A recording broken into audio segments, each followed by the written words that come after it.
Silakan, udah ya? Udah bisa ya? Ada yang mau berpendapat? Apa yang dimaksud dengan cost of capital atau biaya modal?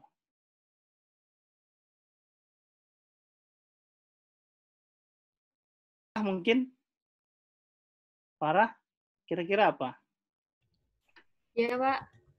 Cost of capital ini yang judul dari chapter ini apa kira-kira ini isinya ini?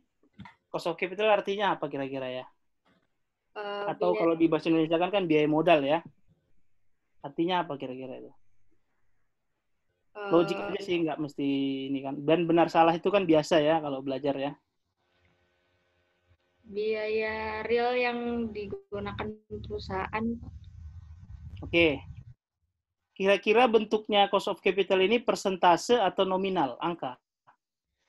Nominal rupiah atau persentase? Angka. Angka ya. Ada yang lain?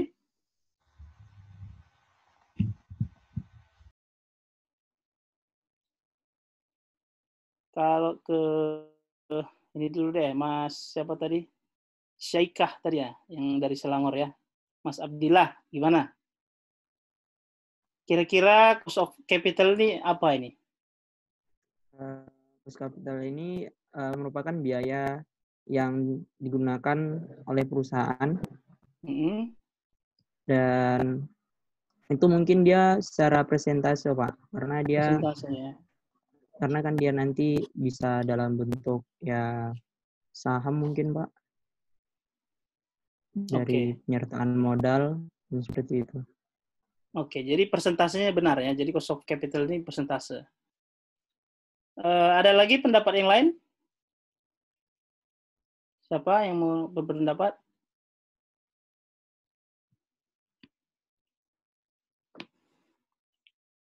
Kalau capital sendiri ya, capital di dalam neraca, berarti kan artinya modal ya. Sumber pendanaan dari aset ya. Sumber pendanaan atau sumber capital untuk funding aset, untuk mendanai aset itu apa aja sih? Biasanya berupa saham ataupun surat utang, Pak. Jadi ada dua aja kan sebenarnya. Hanya ada debt dan equity modal. Ya. Oke. Artinya udah, oke berarti kita udah sepakat nih ya, capital itu berarti ada dua. Satu melalui issuing debt, satu lagi melalui issuing stock ya, menerbitkan saham atau baru. Oke. Jadi capital itu hanya ada utang atau modal saham ya. Sekarang tinggal pertanyaannya cost of capital ini apa gitu ya. Ada lagi nggak pendapat yang lain?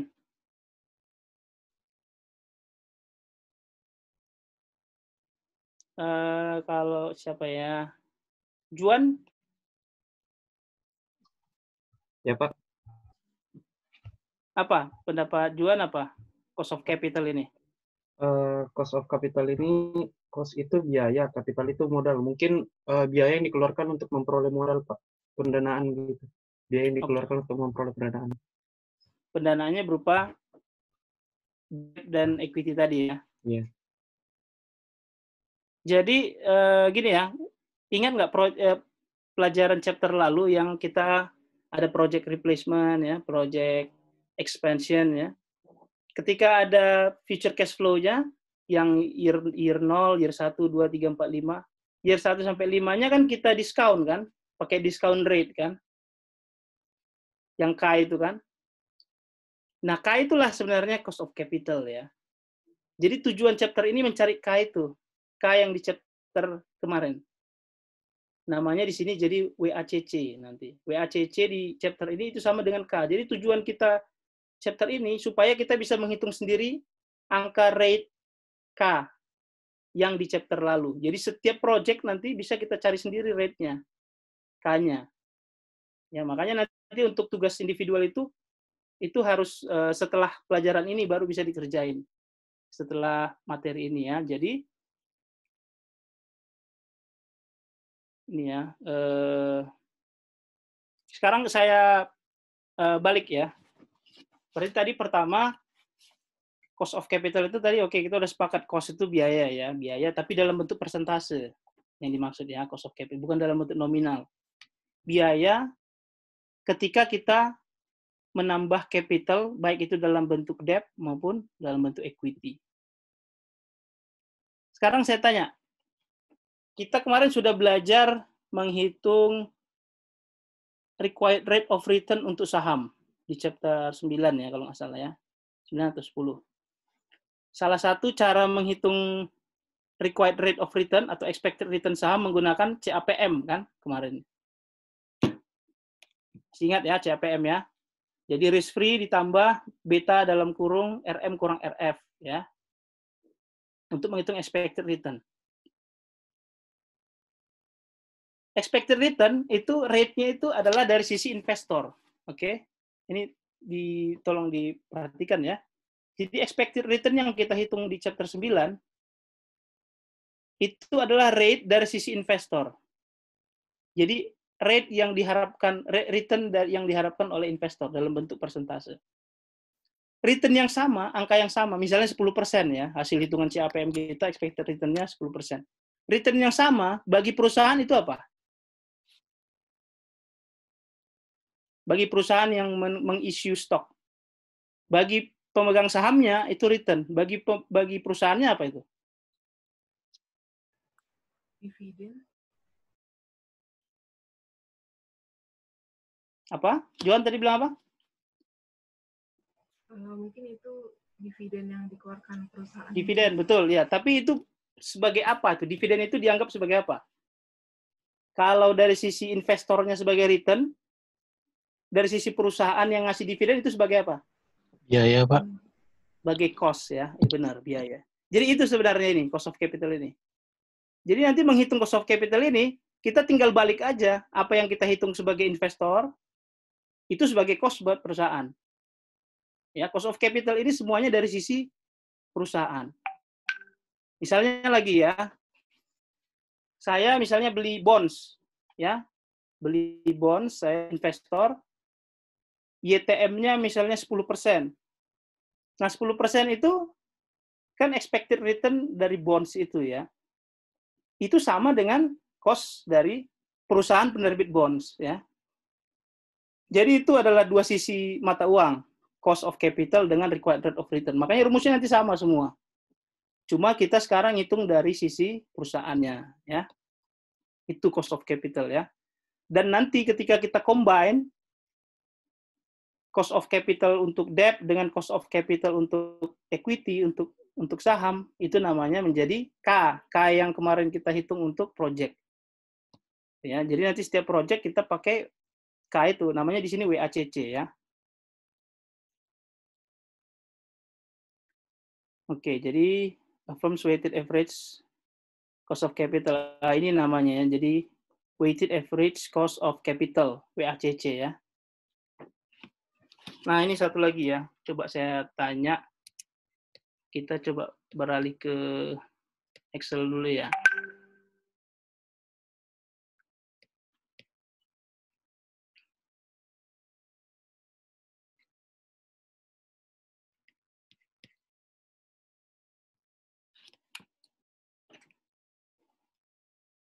Excel ya. Kelihatan ya Excel-nya ya.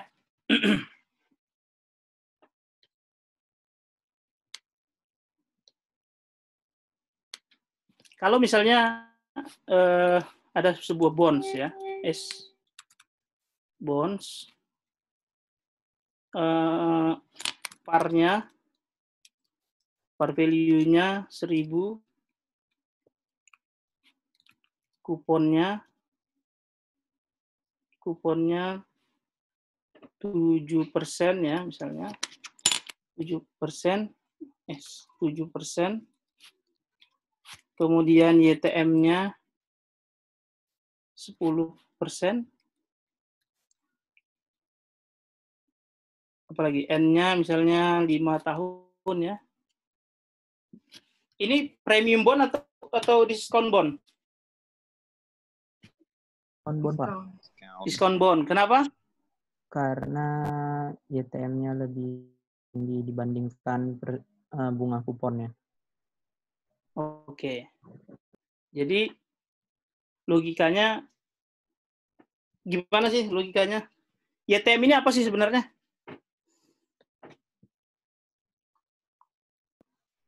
Bunga yang ditawarkan di pasar, Pak, di market itu. Oke, ya, Sedangkan benar ya. Jadi kupon dengan yang kata lain gini ya. itu. Ya, good. Jadi dengan kata lain, ketika ada investor ya, calon investor, dia mau beli bond ini misalnya bond A lah ya namanya misalnya. Bond A. Dia mau beli bond A nih. YTM itu apanya sebenarnya? Bagi investor itu apa itu YTM itu? YTM itu adalah expected return-nya dia sebenarnya. Artinya gini, kalau saya mau beli bond A ini, saya harus bandingin dulu dong dengan bond-bond yang lain yang ratingnya sama perusahaan ini. Dengan perusahaan yang menerbitkan bond A ini. Nah, kalau saya lihat pasarannya dengan perusahaan-perusahaan yang punya rating sama, itu mereka memberikan kuponnya itu 10%. Ya, sehingga kalau saya mau beli bond A, YTM saya 10%.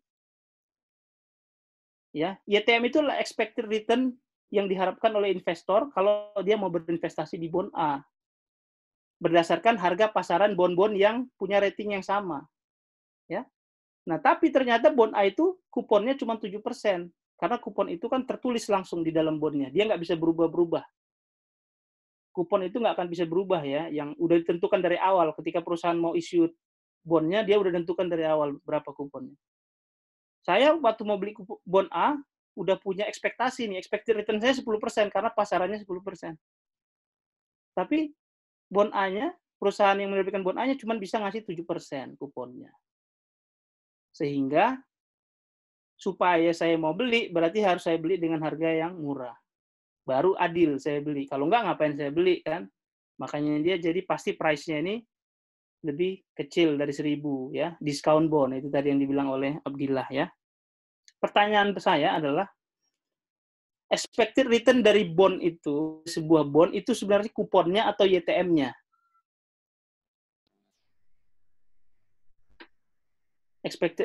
Kenapa perlu kita cari expected return? Karena expected return dari sisi pengusaha tadi, dari sisi investor kan itu adalah cost kan dari sisi perusahaan. Jadi untuk mencari cost of debt itu kita nanti menggunakan bonds ini ya. Jadi perusahaan mengeluarkan bonds dari sisi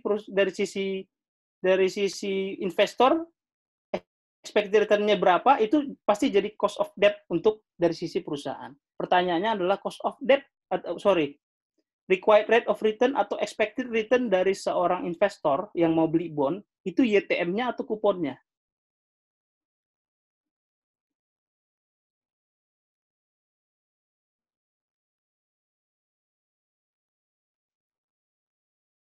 Ada yang bisa? YTM, Pak.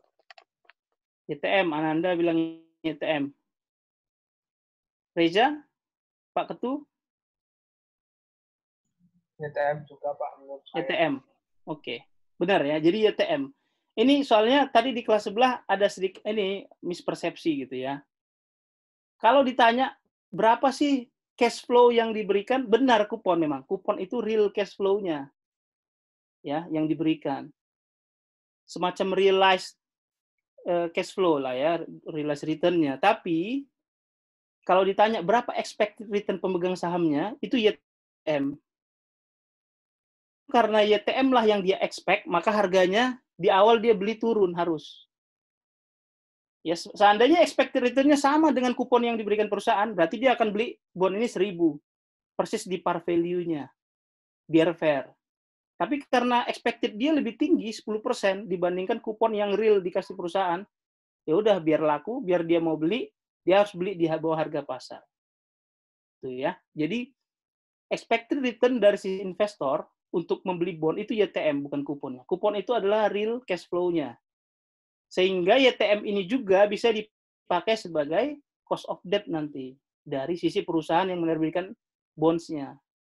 Ya, jadi nanti seperti di soal individual assignment, itu cost of debt-nya nanti dihitung menggunakan YTM bonds. Oke. Izin Pak, Nah, permisi. ya. Belum di ACC, Pak. Oke. Siapa? Aki Jaki, Zulkarnain ya. Oke. DZ ya bilang manggilnya? Iya Pak, DZ. Oke. Itu ya. Kemudian kita balik ke slide lagi ya.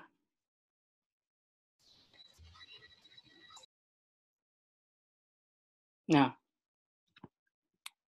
sekarang coba ya.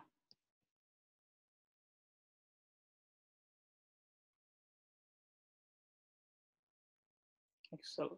Oke. Sekarang berikutnya ya.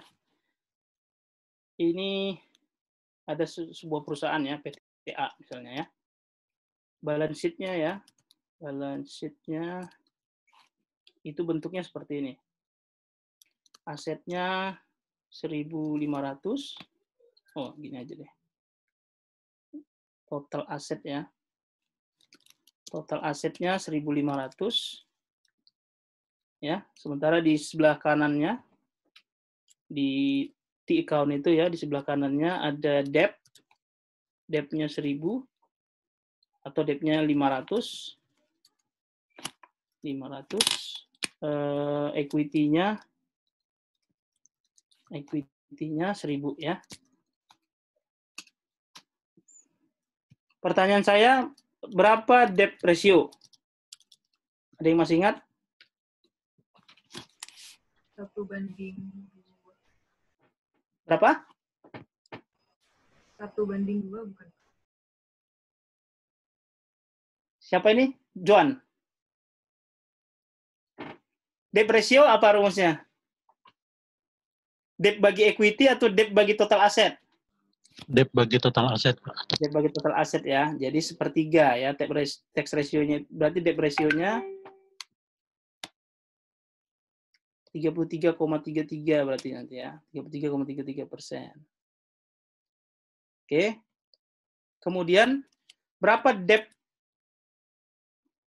to equity ratio namanya? Debt to equity ratio. Ini baru yang dibilang Johan ya, 1:2. Oke. Berapa equity ratio-nya? Equity ratio-nya berarti equity dibagi total aset ya. Yes.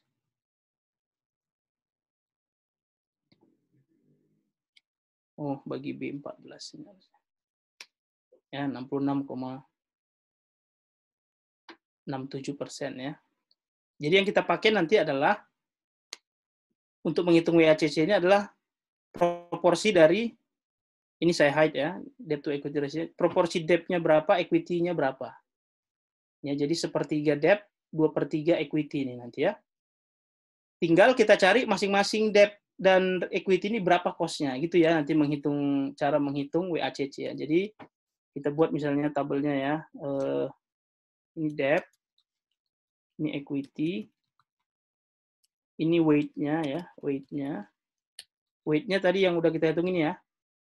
Jadi di dalam komponen neraca itu berapa persen debt-nya, berapa persen equity-nya untuk mendanai aset. Berarti ini ya 33,33% debt weight dari debt-nya, 66,67% weight dari equity-nya. Tinggal kita cari cost-nya. Cost of capital-nya. Jadi berapa cost of debt, berapa cost of equity. Cara mencarinya gimana? Tadi yang menggunakan seolah-olah kita dari sisi investor karena sama kan. Nah, ini kita skip dulu bagian itu, nanti kita akan cari kita pelajari cara mencari cost of capital-nya ya. Asumsinya misalnya ya 11% misalnya cost of capital debt-nya. Kemudian cost of equity-nya misalnya 12%. Ya. Pertanyaannya yang mau kita cari kan WAC gabungannya ya, weighted average cost of capital ya, WACC di dalam satu perusahaan itu gitu ya. Berarti tinggal seperti ngitung yang sebelum-sebelumnya. Tinggal weighted average-nya ya sama dengan weight-nya debt dikali cost of capital-nya debt ditambah weight-nya equity dikali cost of capital-nya equity. Ya. 11,67% ya WACC-nya.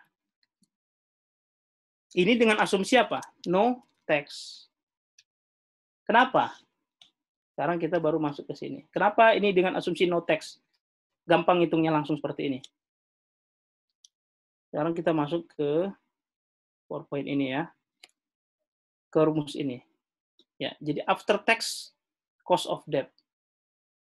Tapi kenapa di cost of common equity-nya, common stock-nya itu nggak ada after tax? Kenapa hanya di debt?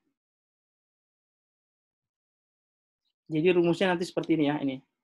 Jadi weight-nya debt berapa, weight-nya preferred stock berapa, weight-nya common equity berapa. Kalau di contoh yang Excel tadi, kita anggap nggak ada preferred stock ya. Jadi hanya common stock tadi. Dalam praktiknya bisa ada 3 ya. Jadi kan yang mendanai aset itu kan bisa ada 2, debt dan equity. Pendanaan aset itu bisa sumbernya debt atau equity. Equity sendiri dia ada 2 sumbernya, bisa preferred stock, bisa common stock. Jadi ada 3 ini sekarang capital kita, sumber capital kita. Bisa itu debt, bisa itu common equity, common stock, bisa itu preferred stock, ya. Dan setiap itu harus kita hitung of equity-nya, cost of debt-nya, oke? Nah, tapi kenapa hanya debt yang dikalikan 1 kurang tax? Ada after tax-nya. Jadi ini kan weight dari debt dikali cost of debt dikali 1 kurang T, baru dia dapat hasilnya berapa. Preferred stock tinggal dikali antara weight dan cost of preferred stock-nya. Common equity juga gitu, tinggal dikali weight dikali common stock cost of equity-nya ya. Baru dijumlah di kanan itulah dapatnya TWACC. Itulah yang jadi K-nya discount rate kita kalau melakukan project perusahaan itu ya. Tapi pertanyaannya kenapa debt dan hanya debt ya yang dikali 1 kurang T? Ada yang mau kasih pendapat? Karena interest expense itu kalau secara pajak bisa dikurangkan. Iya, good ya. Jadi benar, Johan benar. Karena interest expense itu dia deductible expense dalam menghitung pajak. Jadi gini, masuk ke Excel ya. Excel-nya kelihatan ya, kelihatan jelas ya.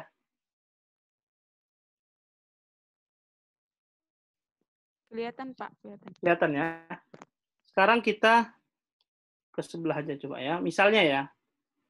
Misalnya ada 2 ini ya, ada dua perusahaan dengan operating income-nya sama.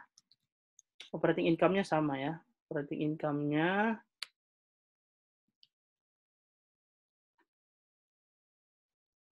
jadi operating income-nya sama-sama 10.000 misalnya ya.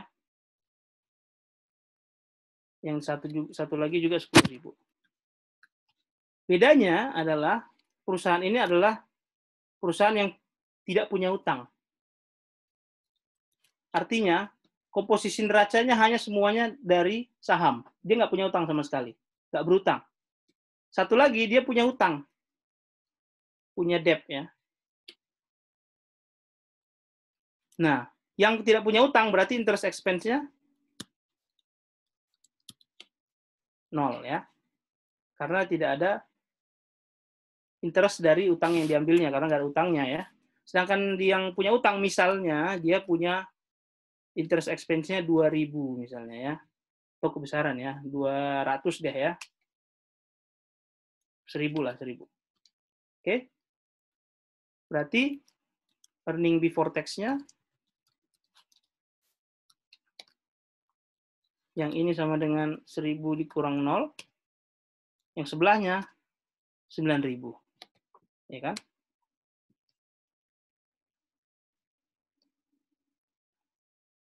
Oke. Pertanyaan tax-nya kan, tax-nya misalnya 25% ya. Berarti tax untuk yang tanpa utang, tax-nya dia 25% dikali 10.000. Sedangkan yang satu lagi 25% dikali 9.000, ya kan? Lebih kecil ya. Nah, sekarang pertanyaannya gini. Cost of debt itu tadi kan kita ngitungnya, salah satu teknik cara menghitungnya menggunakan YTM yang ada di bonds, ya kan? Penghitungan bonds. Bentar ya, saya cabut dulu ini. Udah mulai gelap nih, saya bikin lampu dulu ya.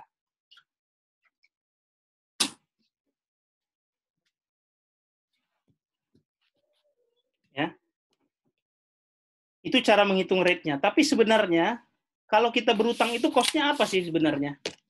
Yang real. Kan itu hanya metode menghitungnya aja itu. Kita menggunakan YTM bisa.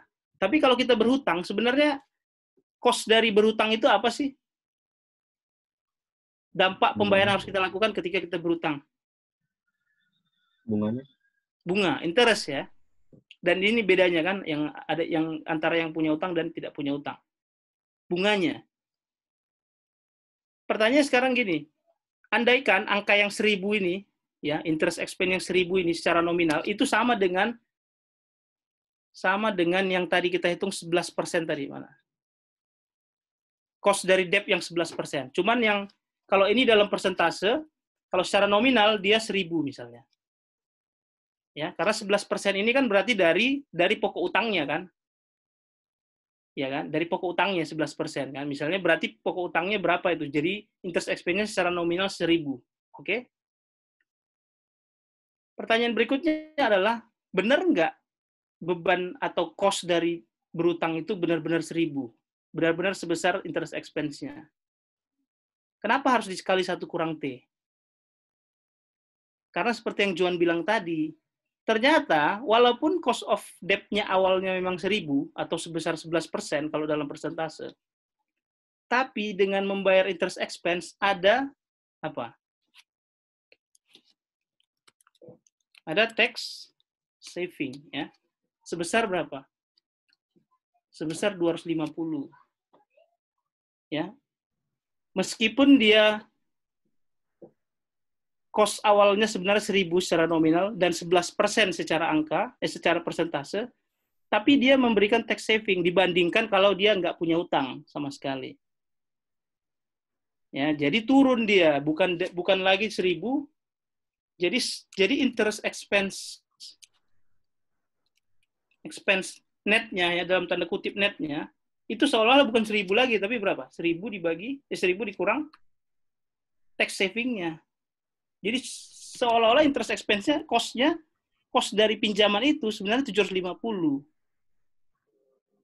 Sehingga kalau dibandingkan dengan cost yang awal, itu berapa? 75%-nya kan. Makanya konsisten dengan rumus tadi. Tax dikali 1 kurang 25%. Dikali 1 kurang tax rate ya. Jadi itulah kenapa berarti secara nominal ya, cost of debt-nya itu sama dengan 1.000 ya, cost of debt yang awal dikali 1 kurang tax kan. Tax-nya 25%. Sama ya dengan yang interest expense net-nya. Jadi itulah awalnya datang rumus ini karena dianggap tax itu interest itu memberikan keuntungan berupa tax saving, pengurangan pajak penghasilan. Ya sehingga dalam bentuk nominal ya, nominal cost of debt after tax ya. After tax-nya 750 atau 75% dari interest expense awal. Jadi turun sebesar tax dia. Sehingga ketika kita convert ke bentuk persentasenya sama harus kita sesuaikan karena kan nominalnya juga gitu kan tadi. Jadi WACC yang ada teksnya menghitungnya menjadi sama dengan weight-nya debt ya. Weight-nya debt dikali gak langsung ini gitu ya. Jadi dikali dalam kurung 11% dikali 1 kurang tax rate-nya 25%. Tutup kurung lagi. Ya. Oke, tutup lagi. Ditambah yang dari equity-nya, ya kan? Ditambah weight equity dikali cost of capital dari equity. Gini jadinya. Jadi lebih rendah dia. Karena apa? Karena tadi memberi keuntungan dia ternyata. Persen ya. 10,75. Bandingkan dengan kalau no tax dia 11,67 ya. Apa beras? Nasi itu nasi. Ya gitu ya. Jadi WACC yang ketika ada tax dia jadi turun ya dengan adanya debt. Nah ini sebenarnya yang kenapa di beberapa literatur ya dibilang debt itu lebih menguntungkan, dibilang kan. Debt itu lebih mengurangi cash outflow pajaknya. Debt itu lebih meningkatkan present value of cash inflow. Karena ada unsur tax savingnya yang tidak dipunyain oleh instrumen modal lainnya. Kalau dividen itu kan cost of equity kan sebenarnya dividen yang real seperti yang disampaikan Juan tadi ya. Tapi dia kan tidak mengurangi income tax ya. Dia setelah income tax jadi net income after tax baru dibagikan dalam bentuk dividen ya. Tapi kalau ini dia langsung dia berhubungan dengan income tax. Oke. Jadi gitu ya, WACC itu menghitungnya seperti itu. Kalikan weight dengan cost of capital. Khusus untuk debt, jangan lupa cost of capital-nya adalah 1 dikali 1 kurang tax rate. Karena ada unsur tax saving-nya. Nah, angka inilah nanti yang kita pakai 10,75 ini untuk mendiskon semua project cash flow. Cash flow di dalam project-project yang mau dilakukan oleh perusahaan. Oke. Jadi itu tujuannya. Jadi ini sebenarnya pretty much yang kita pelajari hari ini ya. Tinggal sekarang, selanjutnya yang kita pelajari ada gimana cara ngitung 11 sama 12 ini. Kalau ngitung weight-nya kan gampang, tinggal lihat laporan keuangan kan. Berapa debt-nya, berapa equity-nya, ya kan? Dan biasanya pasti dikasih tahu kan di soal kan berapa debt-nya. Mungkin dikasih tahu di soal angkanya dalam bentuk nominal. Jadi seperti ini ya. Jadi total asetnya 1.500, debt 500, equity 1.000. Tinggal dicari berapa weight dari debt, berapa weight dari equity. Jadi yang bagian ininya udah clear nih, nggak akan salah ini pasti. Oke. Tinggal yang bagian ininya yang mau kita cari sekarang. Mencari cost of capital debt dan cost of capital equity. Nah, satu hal yang perlu diingat adalah untuk yang debt, ya, misalnya di dalam neraca itu ya, misalnya di dalam neraca itu ada debt-nya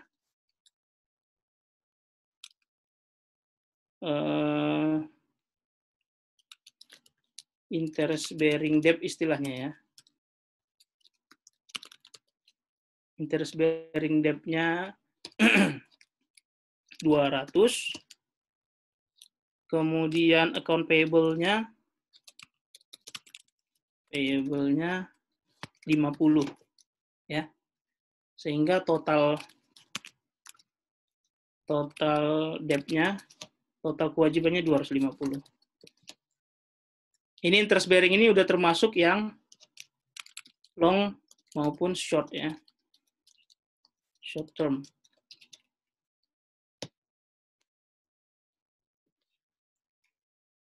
Nah, pertanyaannya dari angka 250 total debt ini, yang mana yang kita pakai untuk masukin ke komponen debt ini, menghitungnya?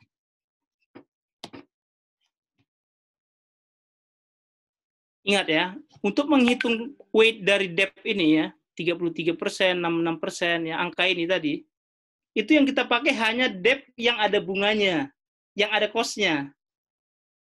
Karena kita mau menghitung ada cost of capital. Account payable ada nggak cost-nya? Nggak, kita anggap nggak ada. Karena nggak ada bunganya, account payable. Kecuali dia melewati term kan kalau di akuntansi ya. Tapi kita anggap semua term-term itu dipenuhi. Misalnya yang N/30 freight-nya ditanggung oleh siapa gitu ya. Tapi itu nggak kita lihat. Jadi debt yang kita masukkan untuk menghitung capital structure. Ini namanya capital structure ya, by the way ya. Jadi yang 33% banding 66,67% ini namanya capital structure ya. Struktur modal. Ya. Jadi yang kita pakai untuk menghitung capital structure itu hanya debt yang ada bunganya. Makanya bahasanya interest bearing debt. Ya. Debt yang memiliki interest, gitu kira-kira artinya ya. Baik itu short term maupun long term. baik itu yang akan jatuh tempo lebih dari 1 tahun maupun kurang dari 1 tahun. Itu yang kita masukkan. Jadi ketika menghitung komposisi ini nih, 33 dan 66,767% itu yang diambil hanya yang 200. Yang 50 tidak ya. Ini tidak ikut dihitung conpayable-nya. Oke. Sekali lagi ya, jadi hanya interest bearing debt, hanya debt yang ada cost-nya, yang ada interest-nya. Oke. Berarti udah clear. Kalau udah selesai itu berarti udah clear yang weight-nya. Sekarang kita tinggal mau nyari yang cost of capital-nya tadi ya. Kalau ini udah 2 dapat, tinggal dikali. Sekarang baru kita masuk lagi ke PowerPoint. Oke ya.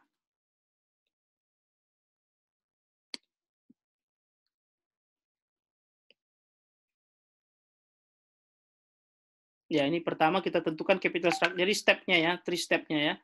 Pertama tentukan capital structure yang tadi ya. Berapa persentase debt-nya, berapa persentase equity-nya. Baru estimate cost masing-masing source of financing. Berapa cost debt, berapa cost equity. Baru calculate ya, baru dikalikan ya. Kita lihat contohnya ya.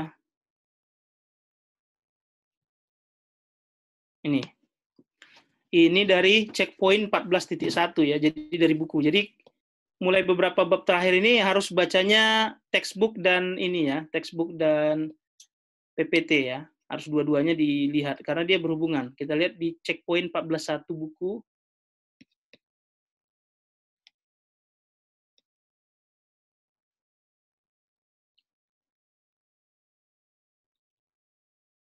Kok ini ya?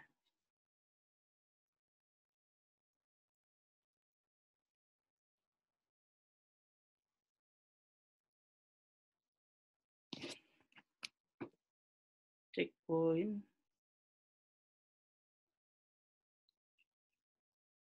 Ya, ini ya. 14.1 ini. Templeton ya. Jadi ini capital structure-nya ya. Debt-nya 100, preferred stock-nya 50, common stock-nya 250. Sehingga total asetnya, total kewajiban plus equity 400. Oke. Berarti dari sini kan kita bisa lihat ya, debt-nya proporsinya berapa weight-nya. 100 bagi 400 ya, 25%. Preferred stock-nya 50 dibagi 400, berarti 1/8 ya. 12,5% ya. Common stock-nya 250 bagi 400, 62,5% ya. Udah dapat tuh weight-nya, tinggal nyari cost of capital-nya. Nah, di soal ini masih dikasih tahu ini, belum nyari cost of capital dia. Cost of capital-nya, after tax cost of borrowing, itu 8% dikali 1 kurang 25% ya, 6%. Jadi, cost of debt-nya 6% yang udah after tax. Kemudian, preferred stock-nya 10%, common stock-nya 15%. Ya. Ini tadi komposisinya, ini capital structure-nya ya, yang di dalam diagram lingkaran. Yang di dalam diagram batang ini cost of financing-nya, cost of capital-nya. Ya. Sama itu cost of financing, cost of capital, hanya nama-namanya aja yang beda. Istilahnya ya. Step 3-nya udah tinggal dikalikan ya, weight, debt-nya tadi 25% dikali dengan after tax cost of capital. Yang 6% tadi ya. Preferred stock tadi 10%, cost-nya dikali weight-nya 0,125, 12,5%. Gitu dikali semua, dijumlah dapatnya 12,125%. Inilah jadi WACC-nya, K-nya, discount rate-nya ya. Nah, soal yang di PowerPoint itu kelanjutan dari soal itu tadi.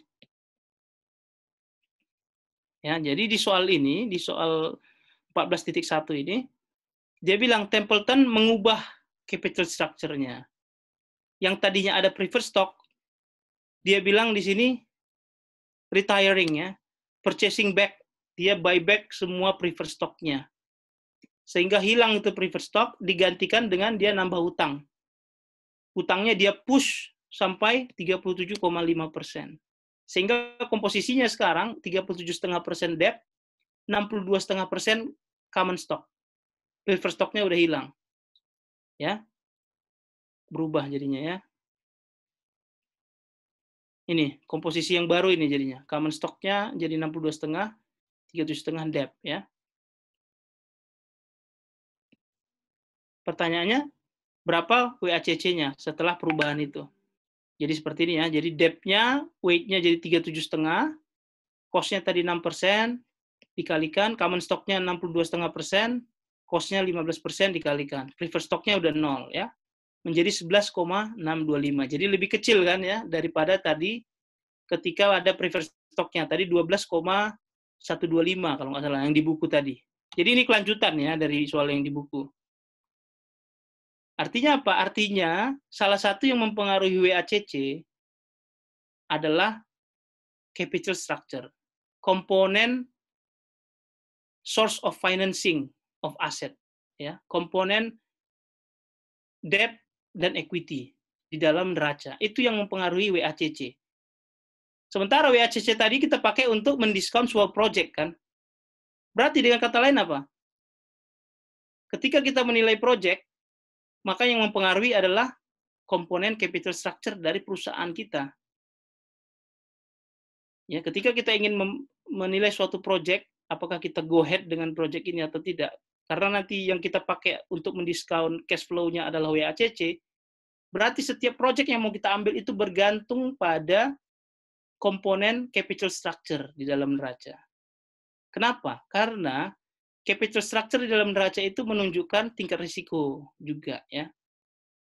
Jadi WACC itu sudah menggambarkan risiko di dalam neraca kita. Risiko di dalam perusahaan itu. Sehingga ketika kita ngambil project, minimal return dari project itu harus sama dengan WACC. Minimal. Sehingga kalau semua cash flow dari project itu kita bagikan dengan, kita diskon dengan WACC dan hasil NPV-nya positif, berarti dia project itu memberikan return yang lebih tinggi daripada WACC. Jadi harus di-connect semua ya, connect the dots ya. Harus di-connecting semua chapter-chapter ini. Pertama, tadi WACC ini bergantung pada capital structure. Kita lihat tadi kan, preferred stock-nya dihilangkan, kita tambahin more debt, WACC-nya turun. Artinya dia sangat terpengaruh oleh capital structure. Nah, sekarang WACC ini apa artinya buat kita ketika mau mengambil satu project? Artinya gini, minimal return dari project yang mau kita ambil, yang mau kita pilih, minimal harus bisa 11,625%. Minimal harus sama dengan WACC. Karena apa? Karena saat ini pun return-nya itu return dari kreditur kita dan return dari stakeholder shareholder kita itu sebesar 11,625% secara rata-rata. Makanya 11,625% ini yang kita pakai untuk mendiskon semua cash flow dari project yang mau kita ambil. Kalau hasilnya setelah dikurangi initial outlay 0, berarti project itu persis memberikan return sama seperti WACC. Iya kan? Kita mau ngambil project A ini. Terus cash flow-nya ada beberapa tahun, year 0, year 1, year 2. Kita hitung NPV-nya 0.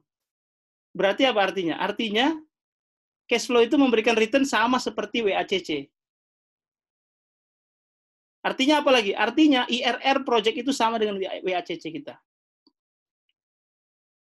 Ya, IRR project itu sama dengan WACC-nya, WACC perusahaan kita. Jadi kita bisa lanjut, bisa enggak. Sama dengan kondisi saat ini, nggak memberikan hal yang lebih. Tapi ketika hasil NPV-nya positif, berarti IRR-nya pasti lebih besar dari WACC. Atau return yang dikasih oleh project itu lebih besar daripada WACC kita, ya, gitu ya. Izin bertanya, Pak. Silakan. Untuk yang terkait yang akun payable itu tidak dimasukkan, itu nanti berarti weight-nya itu jumlahnya tidak satu dong, Pak? Kan Satu terhadap ya. asetnya. Enggak terhadap aset, terhadap debt plus equity-nya ya. Jadi tetap debt yang interest bearing debt ditambah equity-nya nanti pembaginya di bawah ya. Jadi jangan terhadap total aset. Jadi harus tetap satu. Oke? Baik, Pak. Oke. Ada lagi yang mau bertanya? Izin bertanya, Pak. Ya. Kan tadi kan ada hubungan dengan neraca kan, Pak?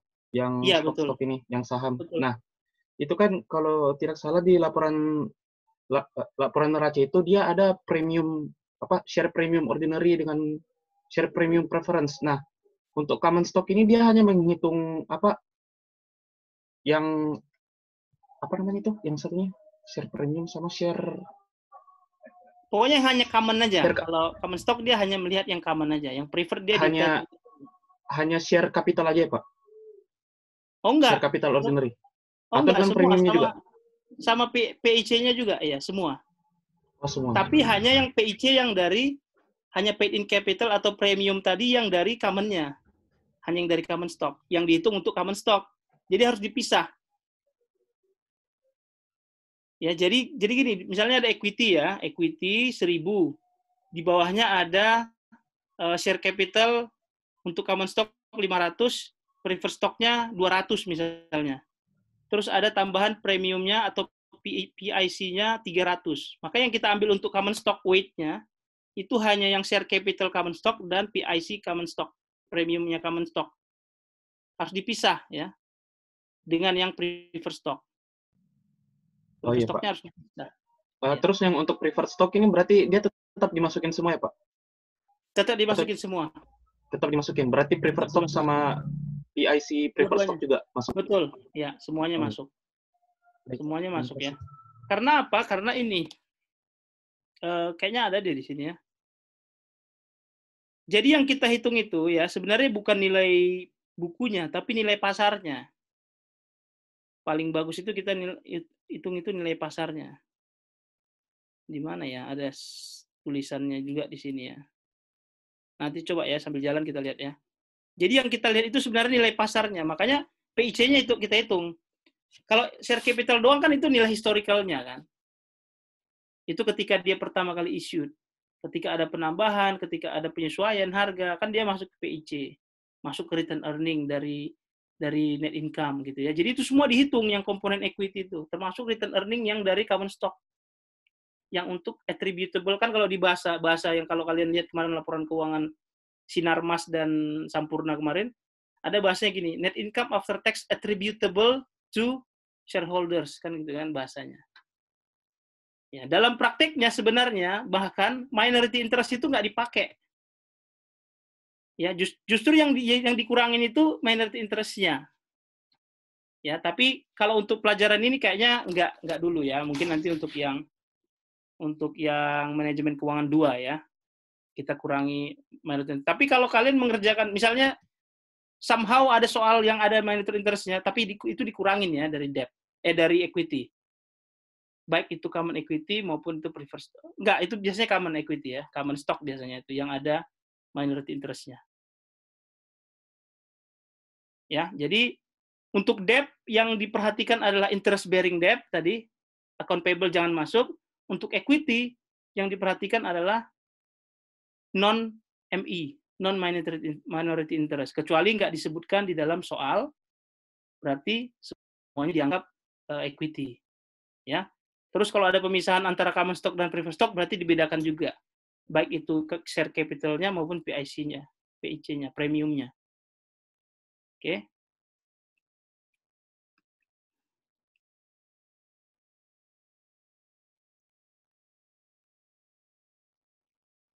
Tadi kita sudah di sini ya. Oke, ini ya tadi terakhir ya. Oke, sekarang kita masuk ke cost of debt ya. Cost of debt.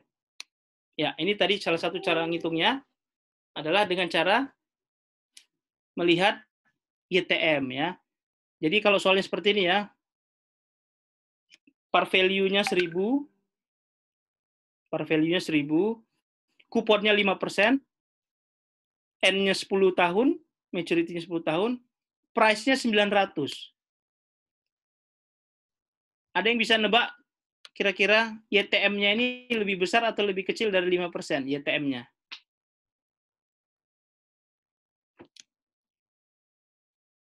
Atau pertama ini premium bond atau discount bond ini?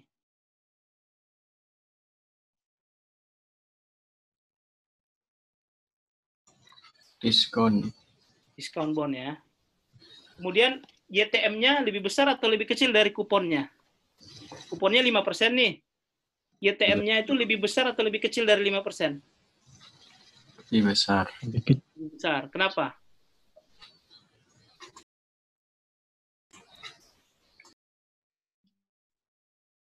Karena harga tradingnya 900 sementara harga par value-nya 1000. Terus berarti apa artinya? Jadi bunga yang tertera di dalam kuponnya itu pasti lebih kecil daripada bunga pasar saat ini. Oh, oke. Ya, itu ya. Mungkin bukan bunga pasar ya, istilah lebih tepatnya adalah return untuk bond yang sejenis di pasar, gitu ya. Return pasar untuk bond yang sejenis.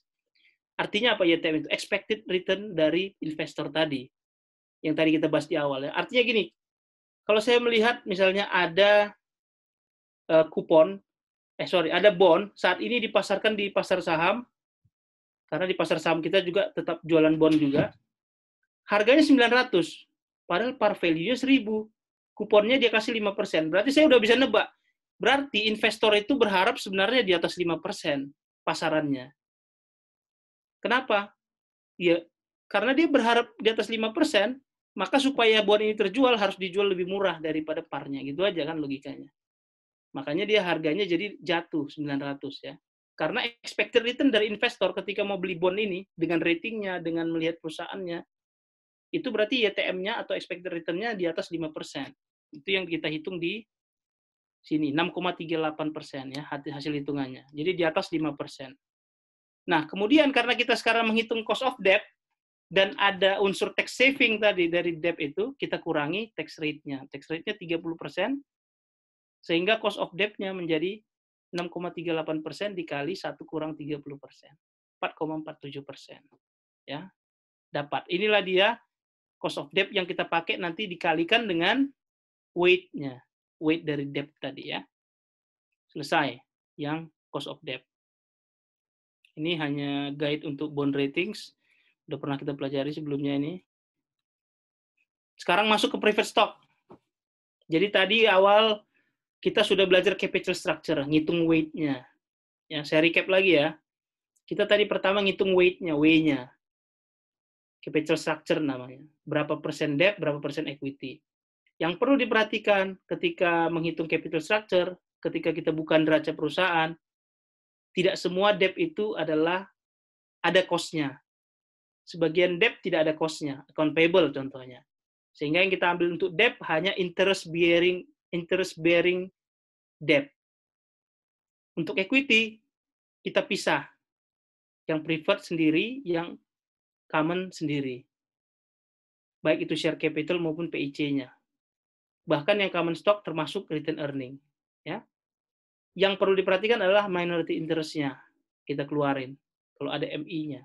Walaupun mungkin untuk mata kuliah ini sangat kecil kemungkinan akan dimasukkan ya MI-nya. Tapi kalau ada itu dikeluarin. MI-nya nggak dihitung. Sehingga nanti pembandingnya bukan bagi aset ya, tadi seperti yang ditanya oleh Bagas tadi ya. Bukan bagi aset, tapi dibagi dengan debt setelah di-adjust tadi dengan equity setelah di-adjust tadi. Ya, jadi bukan dibagi aset, persentasenya menghitung weight-nya. Pokoknya totalnya harus tetap 1. Ya. Udah selesai itu capital structure. Sekarang kita masuk ke komponen cost-nya, cost of capital-nya. Tadi pertama kita sudah ngitung cost of debt. Cost of debt itu apa? YTM-nya bond itu sama dengan cost of debt. Karena YTM bond itu adalah expected return atas bond itu dari sisi investor. Artinya dari sisi perusahaan itu adalah cost. 1 selesai. Sekarang masuk kita ke cost of preferred stock. Ini di halaman ini. Sangat gampang. Karena apa? Karena preferred stock itu dividennya apa? Tetap. Nggak ada grow-nya. Sehingga tinggal ingat yang waktu di chapter 9 kita ngitung price atau value dari preferred stock sama dengan apa? Dividen dibagi menghitung price dari atau value dari dari preferred stock. Apa rumusnya? Dividen dibagi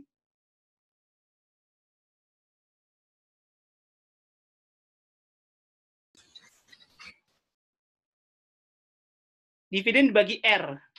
Ya kan? Kan cuma dividen bagi discount rate doang. Ngitung harga preferred stock, ngitung value preferred stock itu adalah dividen dibagi R. Sekarang kita mau nyari R-nya. Makanya rumusnya jadi dividen dibagi price. Oke, deep slide ini. Jadi nggak banyak sebenarnya tambahan yang harus diingat, dihafal ya. Ini sebenarnya membalik-balik aja. Ya, sekarang kita mau menghitung K-nya, rate-nya, required rate of return atau expected return dari preferred stock. Anggap kita berharap dapat dari return dari preferred stock. Kenapa kita bisa pakai sisi investor? Karena sama besarnya. Dengan cost dari sisi perusahaan itu sama besarnya. Cost dari sisi perusahaan dengan expected return dari sisi investor. Sehingga kita bisa pakai, kenapa ini jadi hurufnya K? Karena dia cost. Kalau kemarin R itu karena dia return. Ya, rumusnya kalau kemarin kan price sama dengan dividen dibagi R. Berarti kalau kita balik R sama dengan dividen bagi price. Tapi di sini dia bukan R karena kita dari sisi cost, dari sisi perusahaan. Lambangnya K, discount rate ya, K. Aman ya, berarti udah selesai nih. Preferred stock udah selesai, tinggal sekarang common stock berarti. Kan? Ini contohnya ya. Jadi ada perusahaan dia trading harganya 25 saat ini ya, $25, kemudian par value-nya 35, annual dividend-nya 4%. Nah, ini paling ini kan hanya menjebak aja. Kita mau pakai 25 atau 35. Ini tadi yang pertanyaan Juan tadi ya. Kita pakai apa? Kita pakai market price ya, bukan par value. Bukan share capital-nya ya. Par value ini kan share capital-nya. Ya, kita pakai market price-nya, harga yang saat ini 25. Kalau ini kan harga pertama kali di-issue ya, 35 ini. Jadi yang kita pakai adalah harga saat ini. Jadi dividen 1,4 dibagi dengan 25 ya, 5,6%. Itulah cost of preferred stock-nya. Nah, baru kita masuk ke common equity, common stock ya. Sama, ngitungnya juga nggak ada perubahan rumus dari yang sebelumnya. Ya, jadi kalau kita lihat ada dua model bisa ya, satu dividend growth, satu CAPM, sama persis dengan cara kita menghitung price atau value saham di chapter 9. Cuman ini kita menghitung required rate of return-nya. Pertama kita ngitung yang berdasarkan dividend growth model. KCS sama dengan D1 dibagi PCS tambah G. Ya, kenapa bisa seperti ini? Ini kan sebenarnya membalik aja sebenarnya rumusnya juga ya. Jadi kalau kita lihat, kalau dulu rumusnya kan gimana? Price. Yes.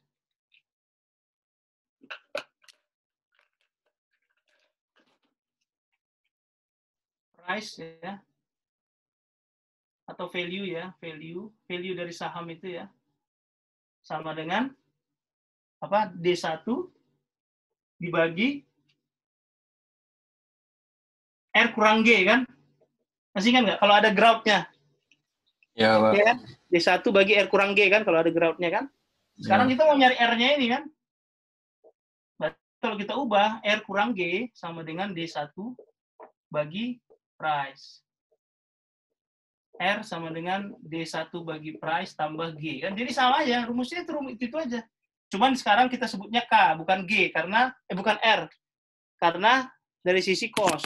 Ya kan? Jadi nggak ada sebenarnya ini baru, hal baru ya, menghitung. Cuman kita tetap asumsinya kita dari perspektif perusahaan. Ya. Jadi persis itu membalik aja sebenarnya. Nah, sekarang pertanyaannya, di mana unsur kesalahan yang sering terjadi? Unsur kesalahan yang sering terjadi adalah lupa bahwa yang dipakai itu adalah D1. Kenapa? Apa itu D1? D1 itu artinya apa? Next, dividen. Bukan dividen yang hari ini dicairkan, bukan. Bukan dividen yang kemarin baru dicairkan, bukan. Karena apa? Ingat kan kemarin semua value yang kita cari, semua nilai yang kita cari, nilai saham, nilai bonds itu berdasarkan apa? Future cash flow semua, future. Masa depanlah yang berpengaruh pada present value hari ini, kira-kira itu. Kalau yang sudah terjadi, nggak perlu kita pikirkan, nggak perlu kita lihat. Initial outlay yang terjadi di tahun ke-0, nggak perlu kita apa-apain kan, langsung kita jadikan dia minus atau positif. Gitu ya. Jadi selalu ingat ya, D1 yang dipakai. Jadi dalam soal itu sering banget yang dikasih tahu adalah dividen yang baru saja dibayar. Jangan itu yang dimasukkan ke sini. D1-nya yang dipakai. D1-nya berarti apa? Kalau ada D0 misalnya, dikasih tahu dividen yang baru saja dibayar, perusahaan baru saja membayar dividen sebesar 50. Ground-nya misalnya 5%. Ya. Price-nya saat ini misalnya 200 misalnya. Atau 400 misalnya ya. Price harga sahamnya. Berarti mencari D1-nya gimana? D1 sama dengan D0 dikali 1 tambah G ya. 50 dikali 1,05. Gitu ya. Baru itu nanti masukkan ke sini. Masukkan bagi 400 ditambah 5% lagi. Gitu ya. Jadi kalau kita lihat ini, berarti yang paling berpengaruh apa sebenarnya? Ground ya. Ground itu memegang peranan penting saat kita menghitung cost of capital untuk common stock. Kalau dengan metode dividend growth model. Karena ada dua tadi, bisa dengan metode ini, bisa dengan CAPM. Kan? Kalau menggunakan dividend growth model, yang paling berpengaruh itu growth jadinya. Kenapa? Karena D1-nya juga ditentukan growth. D1-nya ngitungnya D0 kali 1 tambah growth. Habisnya itu ditambah lagi growth di belakangnya. Ya, jadi sangat berpengaruh growth. Makanya justru yang memberikan nilai jual untuk website-website seperti apa itu? Seperti Yahoo Finance, kemudian MSN ya. Itu kemampuan mereka memprediksi growth. Karena nggak banyak orang yang bisa memprediksi growth dengan scientific ya gitu ya. Dan itu juga nanti yang bisa jadi kelemahan metode ini. Kalau sempat kita salah menentukan growth, kita salah menentukan cost of common stock, kita salah menentukan kita ngambil project ini atau enggak. Karena kita salah menghitung WACC. Buyar semua itu udah. Namanya aja kita CFO kan. Udah salah menghitung growth, salah masukin ke sini, jadinya R-nya, K-nya jadi lebih kecil, WACC-nya jadi lebih kecil atau lebih besar misalnya. Ketika ada project baru, mau kita nilai, kita present value kan semua future cash flow-nya. Salah. Karena salahnya justru di cost of capital. Ya, itu pentingnya cost of capital ini sebenarnya. Dan cenderung banyak kesalahan itu justru di cost of capital. Di CFO yang di ini ya, perusahaan-perusahaan ya. Itu ya.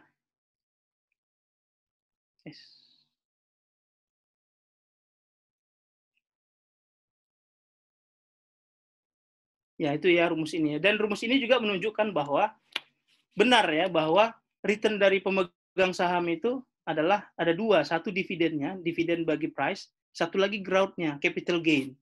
Konsisten dengan yang kita pelajari di awal dulu yang pernah saya bilang. Dua macam return ketika kita megang saham. Satu dividen, satu capital gain. Capital gain-nya dari apa? Growth-nya ini. Ya, D1 bagi PCS-nya ini, price common stock, itu berarti dividen yield-nya kan. Ditambah growth-nya itu berarti capital gain-nya, perubahan harga saham. Perubahan perusahaan itu makin maju terus ya. Cuman ini kita menghitung sebagai cost karena kita dari sisi perusahaan. Nah, ini contohnya ya. Misalnya price of common stock-nya, ya price of common stock 19,39. Growth-nya ada dua ini, kalau 4,69 atau pilihan keduanya kalau 7,81% di contoh ini ya, dividennya 0,49. Dia punya dua skenario ini. Skenario pertama kalau growth-nya 4,69%, skenario kedua growth-nya 7,81%. Dividennya, lihat dividen 0, jangan lupa ya.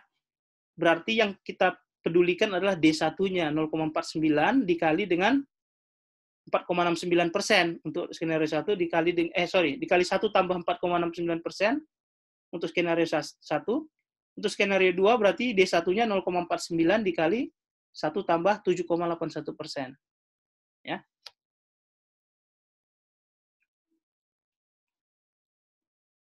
Ini rumusnya tadi. Nah, ini jadi kalau growth rate-nya 4,69, K-nya menjadi 7,33%. 0,49 tadi dividennya ya. Dikali 1,0469 itu 1 tambah growth ya. Dibagi price. Hasilnya ditambah lagi growth 4,69%. 7,33. Sementara kalau growth rate-nya 7,81, Hasilnya 10,53. Jadi ini kenapa dibuat 2 gini, dia hanya mau menunjukkan bahwa perbedaan grout itu sangat memberikan dampak signifikan terhadap K. Ya, kalau groutnya kita anggap 4,69, K-nya itu atau cost of common stock-nya itu 7,33%. Kalau 7,81 groutnya, K-nya juga berubah ya, jadi 70,53. Nah ini, however, estimating the grout rate is not easy. Ini satu hal yang sangat-sangat sulit malah ya. Waktu kuliah dulu, saya pernah itu dapat assignment 3 bulan hanya untuk menghitung grout. Jadi itu kita disuruh buat makalah sekitar 30 halaman hanya untuk menghitung grout. Dan itu, wah benar-benar ini, intens itu ya, susah memang.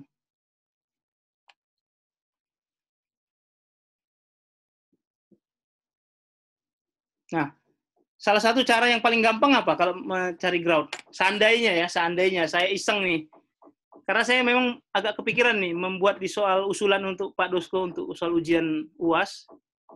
Salah satunya groutnya harus ngitung sendiri nanti kalian. Kan bisa ada Excel kan? Gampang kan ada Excel. Jadi groutnya ngitung sendiri. Nah, mungkin yang paling gampang nanti seperti ini ya yang saya kasih ya. Jadi saya kasih data historical dividennya. Tiap tahun berapa dia bayar dividen. Jadi ini yang paling gampang ini kan tren doang ini berarti. Baru lihat berapa change-nya. Berapa kenaikan atau penurunannya. Kalau ini kenaikan terus dia berarti dividennya. Artinya ini benar-benar grout terus nih perusahaannya. Baru persentase change-nya berapa persen. Itu tinggal rata-ratain aja. Gampang kan. Tinggal masukin Excel sebenarnya kan. Sebenarnya nggak susah kan. Jadi nanti data yang sampai dividen ini dua kolom ini misalnya disediakan ya. Year dan dividen ini disediakan. Cari sendiri grout-nya. Grout-nya bisa pakai arithmetic average, bisa pakai geometric average. Apa bedanya? Ada yang tahu bedanya? Arithmetic sama geometric? Geometrik ada compounding. Ya, geometrik ada compoundingnya ya, benar Juan. Jadi kalau kita pakai ini ya, ini menghitung grout ya. Kalau kita pakai Excel ya, menghitung grout itu, misalnya ini 2010, 2011 ya. Ada 5 tahun misalnya datanya. 5 tahun. Terus di sini udah diketahui ya 1,5% grout-nya ya. Ya kena apanya ini ya? Ya grout-nya lah ya. Tapi gini grout per tahunnya ya, grout-nya per tahun itu 1,5%, 2,5%, 3% misalnya ya.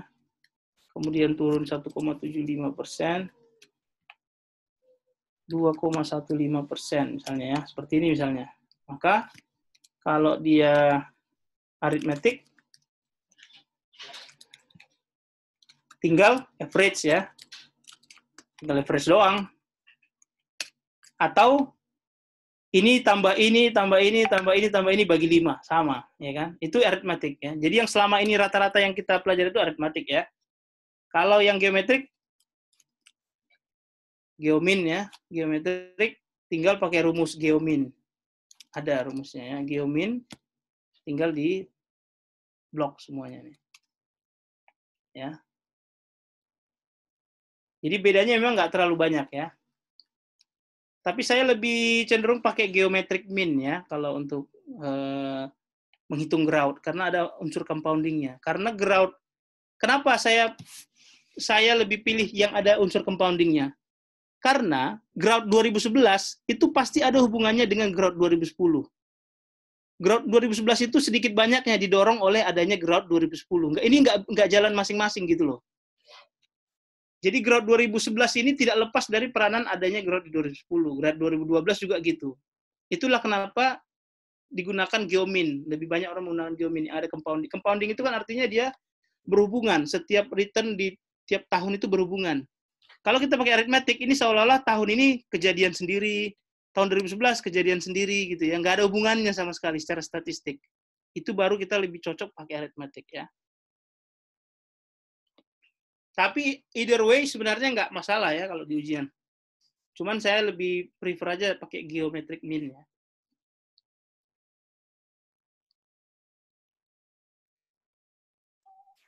Maaf Pak, Silakan. rumusnya geomin tadi itu kalau tidak menggunakan kalkulator apa ya Pak? Apa? Kalau tidak menggunakan itu Excel? Yang geomin ya. Iya. Sebenarnya ini rumusnya. Kalau ini kan dia udah lebih. Sebenarnya rumusnya gini ya, sama dengan ini ya 2,15%. Mana tadi? Ya, dibagi yang pertama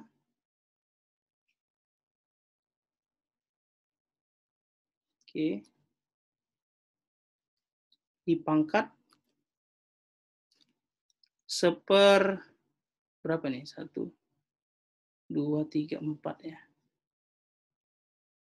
Dipangkat 1/4 kalau nggak salah ya. Dikurang 1. Bukan berarti. Berarti dia dari ininya, dari datanya ya. Misalnya gini ya. Coba kita misalnya dividennya dari angka dividennya. Ya, misalnya 12 ini dalam dolar ya, 12 terus 20 terus 25 terus 31 ya, dividennya berarti kan groundnya berarti misalnya dia 3 tahun aja berarti ya. 12 ke 20 kan berarti ini bagi 12 kurang 1 ya. Persennya ya, groundnya. Ini juga gitu ya. Ini bagi 20 kurang 1. Ini juga gitu. Bagi 25 kurang 1 ya. Kita jadikan persen. Nah, coba benar nggak ya? Harusnya dia berarti sama dengan, kalau dengan rumus biasa ya, 31 dibagi 12 pangkat 1/3 ya, semuanya dikurangin 1. Kurang 1. 37%. Kita bandingkan dengan kalau ngitung pakai geomin ya.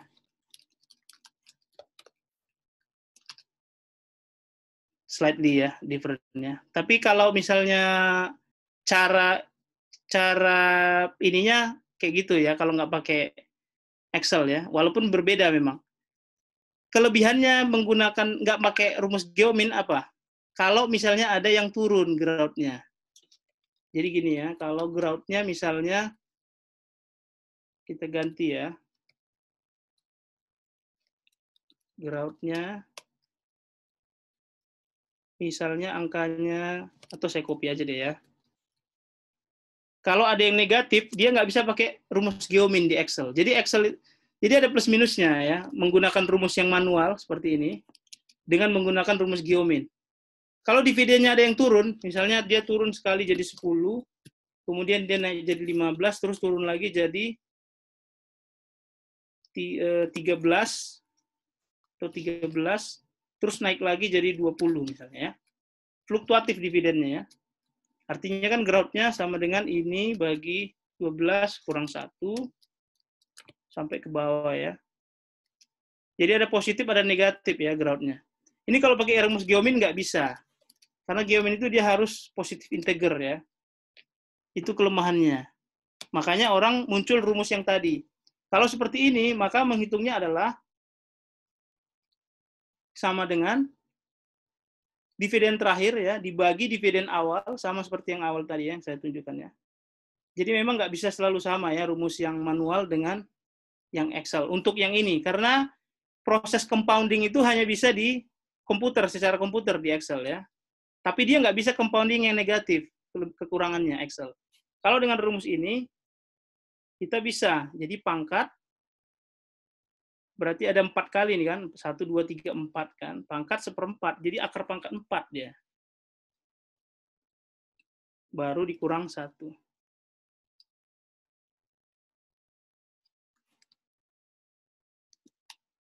Ya, bisa kita hitung jadi rata-ratanya. Kalau dengan rumus yang seperti ini ya. Jadi rata-rata growth-nya itu per tahunnya 13,62%. Jadi kalau misalnya mau pakai geometric mean, kalau ada negatif pakai ini rumusnya atau pakai arithmetic mean aja. Kalau negatif ya, tapi kalau positif semua lebih bagus pakai geometric mean dan pakai rumus yang geomin, karena kalau pakai rumus geomin yang di Excel berarti dia sudah menghitung semua compounding, proses compoundingnya.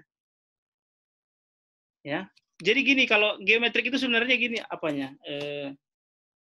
Ini 5.40 nggak apa-apa ya, 5 menit ya tentang geometric mean ya.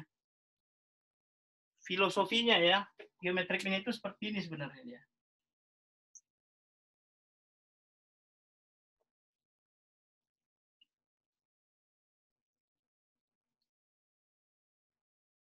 Misalnya ada ini tahun 2010 ya, 2011, 2012. Ini sebenarnya nggak terlalu terkait ya dengan materi kita, tapi hanya untuk ini aja nih, nambah wawasan aja ya.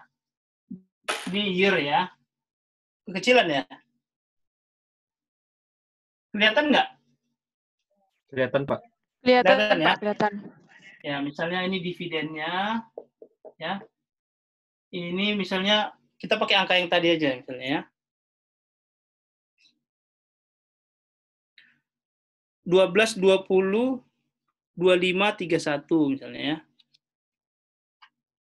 12, 20, 25, 31, misalnya tambah lagi 35 gitu ya. Ini growth-nya. Kalau kita menghitung arithmetic ya, arithmetic growth ya. Arithmetic growth. Ya, itu sama dengan growth-nya ini masing-masing kita hitung baru kita rata-ratakan kan gitu ya. Jadi 20/11/12 ya kan? Kurang 1 ditambah 25/20 kurang 1 ya, ini 1 ini aja deh. Ya kan? Ditambah 31/25 kurang 1 ya kan? Ditambah 35/31 kurang 1, baru hasilnya semua bagi 4. Ini aritmatik ya. Ini aritmatik. Oke. Sekarang kalau geometrik itu dia menghitungnya gini. Ini kan ada 4 kali ya. Walaupun dia dari 2010 sampai 2014 ini ada 5 tahun, 1, 2, 3, 4, 5, tapi perubahannya ada 4 kali kan. Sekali, 2 kali, 3 kali, 4 kali. Berarti akar pangkat 4 dia. Akar pangkat 4 dari 20/12 dikali 25/20 dikali, jadi dikali dia ya. Dikali 31/25 dikali 35/31. Baru di luar kurungnya kurang 1 terakhir. Makanya ini coret semua. Gitu ya. Jadi dia tinggal sama dengan akar pangkat 4 dari 35 bagi 12. Yang terakhir dibagi yang pertama gitu tadi. Makanya dia di rumusnya tadi di Excel saya masukkan seperti itu ya. 35 dibagi 12. Kurang 1. Itu ya kalau geometrik. Itu sebenarnya dia asal muasalnya. Rumusnya ya.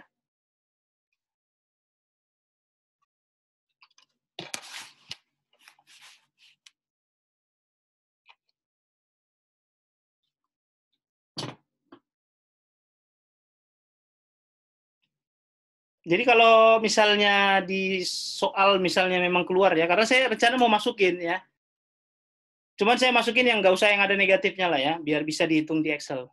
Karena kalau nggak bisa, kalau ada negatifnya terpaksa harus pakai gini ngitungnya. Ya, nanti saya yang masukin nggak ada. Jadi dia memang growth positif terus perusahaannya. Jadi bisa langsung pakai rumus geomin aja di Excel. Sama dengan geomin. Itu juga kenapa makanya kalau kalian hitung ya ini ya. Nanti coba ngitung pakai rumus geomin Excel yang ada di sini. Yang ada di sini nih.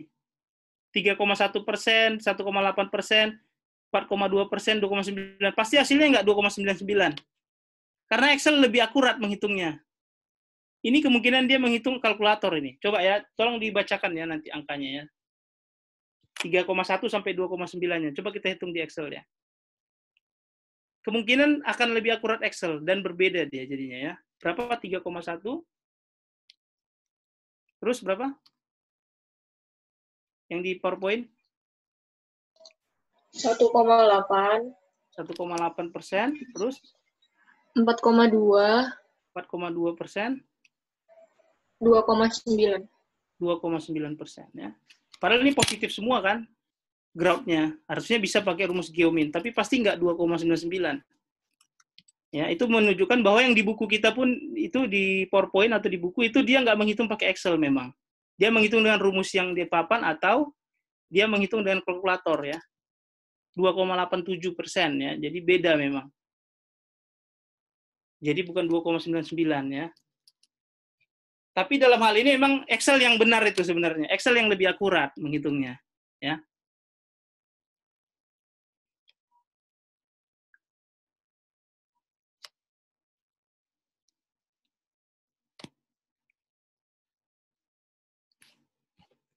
Oke. Berarti kita udah sampai common equity ya. Sama satu lagi yang pendekatannya CAPM. CAPM gampang ya, ini kan masukin rumus saja ya. Kalau rumus yang awal kan yang kita tahu ini required rate of return atau expected return sama dengan RF ditambah beta dikali market risk premium. Market risk premium itu adalah RM dikurang RF. Di soal kita saya sebutkan IHSG kan. Itu apa itu IHSG itu ya? Nanti dipikirin lah ya. Di dalam komponen ini IHSG itu apa? Di dalam komponen rumus ini. Kemudian saya bikin juga ada return dari obligasi pemerintah yang durasinya paling kecil. Kenapa saya pilih yang durasi paling kecil? Karena itu yang paling tidak beresiko kan. Makin sedikit, makin durasinya makin sempit, sudah dia obligasi pemerintah, durasinya pun sangat kecil, sangat singkat, setahun misalnya. Ya, jadi dia bisa sebagai proxy untuk RF.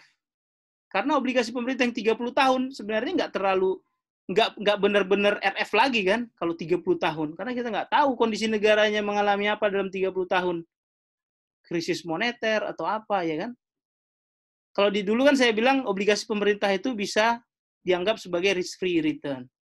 Tapi sekarang coba kita pikirin, kalau ada obligasi pemerintah kayak di Australia itu ada obligasinya sampai 30 tahun. Apa benar-benar risk-free itu 30 tahun? Nggak juga sebenarnya kan. Banyak resiko yang nggak bisa di-capture ya. Makanya di soal itu saya bilang obligasi pemerintah yang durasinya paling singkat, sangat singkat ya. Jadi tinggal masukin. Jadi ada dua cara ya, balik lagi ke sini. Cara menghitung cost of common equity ada dua cara. Menghitungnya dengan menggunakan capital asset pricing model, CAPM, atau menghitungnya menggunakan dividend growth model yang tadi. Ya, D1, ingat D1 bukan D0 ya. D1 bagi price plus growth. Oke.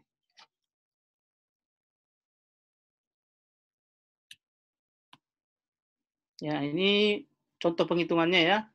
Di sini dia ada dua kondisi ya. Kalau RF-nya 0,01% sama kalau RF-nya 2,8%. Kalau betanya 0,8 sama kalau betanya 1,2. Kalau betanya 4% sama kalau betanya 8%. Dia hanya mau menunjukkan bahwa ketika betanya berbeda, risk free-nya berbeda, market premium-nya berbeda, maka hasil cost of equity-nya juga berbeda. Artinya apa? Artinya kesalahan kita menentukan cost of common stock itu bisa terjadi karena misalnya satu, kita salah menentukan obligasi pemerintah mana yang menjadi RF. Obligasi pemerintah mana yang return-nya kita anggap RF. Atau jangan-jangan beta yang kita hitung salah. Ya, hal-hal seperti itu.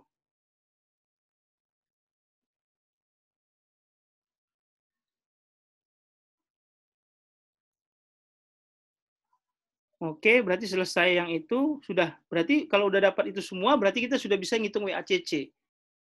Kita sudah ngitung capital structure-nya, kita sudah hitung cost of debt-nya, kita sudah hitung cost of equity-nya, baik untuk preferred stock maupun common stock, kita sudah bisa hitung WACC.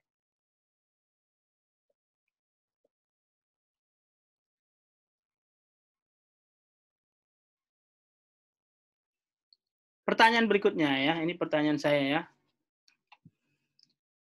Sekarang kita sudah ngitung WACC ya. Kita udah dapat nih WACC yang ngitungnya. Udah kita dapat satu angka. Misalnya WACC kita 12% misalnya ya. Itu sudah memperhitungkan weight dari debt, weight dari equity, cost of equity, cost of debt. Udah kita hitung semua, rata-ratanya jadi WACC-nya sama dengan 12%. Pertanyaannya, sekarang setelah itu besok, setelah ngitung WACC tadi, besok saya ditawari satu project baru. Project baru, baik itu, ya let's say di Indonesia lah, project baru di Indonesia gitu ya. Legitimate, apa, bahasanya apa ya? Benar nggak kira-kira kalau saya mendiskon cash flow dari project itu menggunakan WACC pertama. Kemudian setelah itu saya dapat lagi project B lagi di tempat lain gitu ya. Bisa nggak beberapa project ini, beberapa calon project yang mau saya pilih ini, semuanya cash flow-nya saya pakai discount rate-nya satu discount rate, yaitu WACC. Pertanyaannya itu, bisa nggak? Kalau bisa kenapa, kalau nggak bisa kenapa? Ya, jadi tadi kita udah ngitung WACC, terus setelah ngitung WACC, saya ada pilihan misalnya 3 project nih. Bisa nggak semuanya, 3 project ini, cash flow-nya saya diskon dengan satu WACC yang sama besarnya? Kenapa bisa, kenapa nggak bisa? Ayo, siapa yang bisa ya? Yang mau volunteer nih?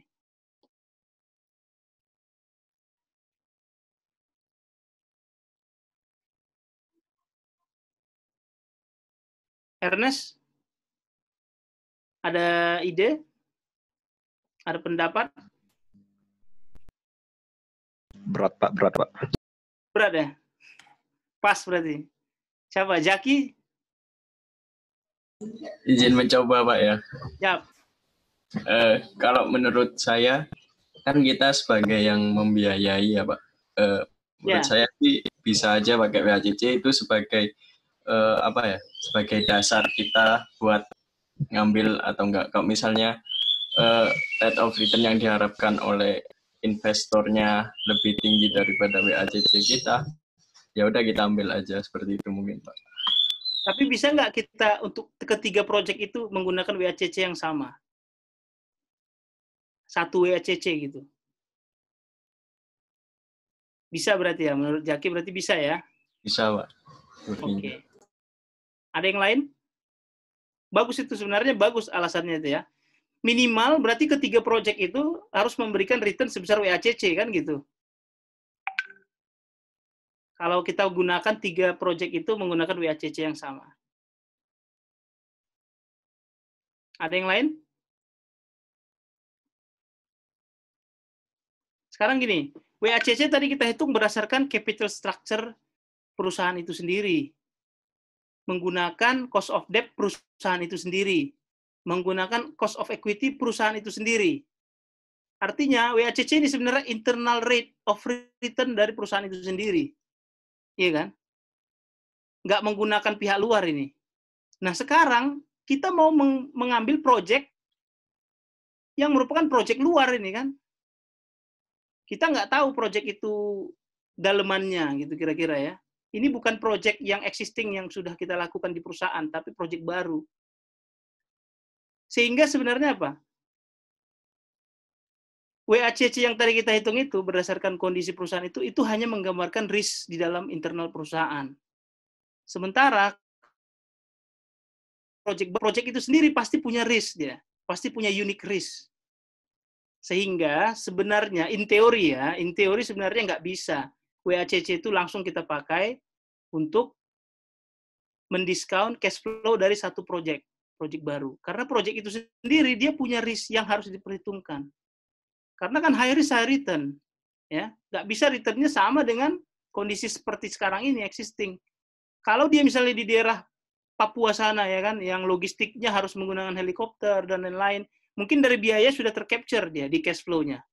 Biayanya bertambah, revenue-nya mungkin ada yang sudah di-capture di cash flow-nya. Tapi discount rate-nya juga perlu disesuaikan. Tidak bisa menggunakan WACC kondisi perusahaan kita saat ini. Jadi paling ideal sebenarnya setiap project itu punya discount rate sendiri, tapi base-nya memang sama seperti yang Jaki bilang tadi. Base-nya tetap dari WACC. Base-nya, penghitungan bahan dasarnya tetap WACC. Setelah kita hitung WACC, kita adjustment. Oh, kalau ini berarti kita nambah sekian persen, kalau ini kita nambah sekian persen. Gitu ya. Itu yang terjadi di soal individual assignment. Ya. Kalau kalian lihat di soal individual assignment, setiap pulau punya discount rate tersendiri, tapi kalian harus hitung dari WACC-nya dulu. Jadi misalnya Pulau Jawa WACC plus berapa persen? Justru Jawa itu saya buat kalau nggak salah WACC kurang 5%, kurang 0,5%. Ya, karena risiko saya anggap di Pulau Jawa itu lebih kecil dari risiko perusahaan saat ini. Di Kalimantan saya tambahin berapa persen. Jadi itu yang namanya divisional WACC. Ya, ini ilustrasinya ya. WACC itu kalau kita gunakan untuk semua project berarti dia seperti warna biru, garis datar dia, satu rate untuk semua, one for all gitu ya. Padahal realnya project itu risknya itu yang warna hijau. Yang warna hijau ya, project A itu berbeda dengan project B risknya. Gitu ya. Jadi ada mismatch ya kalau kita menggunakan WACC-nya satu WACC untuk project. In teori, tapi dalam prakteknya memang paling gampang itu menggunakan WACC aja langsung. Dalam prakteknya kalau kita tanya itu ke CFO itu, dia pakai WACC-nya aja. Ya, makanya sebenarnya perusahaan multinasional itu sebenarnya diuntungkan. Kenapa? Perusahaan multinasional yang sudah punya banyak proyek, ketika dia menghitung WACC-nya, jadi WACC yang dia hitung itu sudah mencakup banyak proyek dan skalanya sudah internasional. Jadi WACC-nya itu sudah gabungan dari banyak risiko. Ketika dia mau milih satu proyek baru, kemungkinan dia nggak akan miss itu, walaupun dia pakai WACC-nya sekarang, nggak perlu adjustment. Karena apa? Karena WACC-nya ini sudah menggabungkan semua risiko dari segmen usahanya, gitu. Makanya semakin multinasional, semakin luas besar cakupan sebuah perusahaan itu WACC-nya makin bagus malah. Karena dia mau ngambil proyek baru, mungkin proyek baru ini sudah pernah dia ambil tipenya sama gitu dengan proyek yang sudah dia jalankan sebelumnya. Dan itu sudah tergambar dalam WACC-nya. Gitu ya. Itu berarti kita sudah, ini ya tadi divisional ya. Divisional WACC itu bisa based on region, bisa berdasarkan proses produksi. Misalnya bagian eksplorasi, WACC-nya sendiri, bagian production, WACC-nya sendiri, pipeline, WACC-nya sendiri gitu. Tapi bahan dasarnya WACC yang awal tadi yang kita hitung dari capital structure kita ya.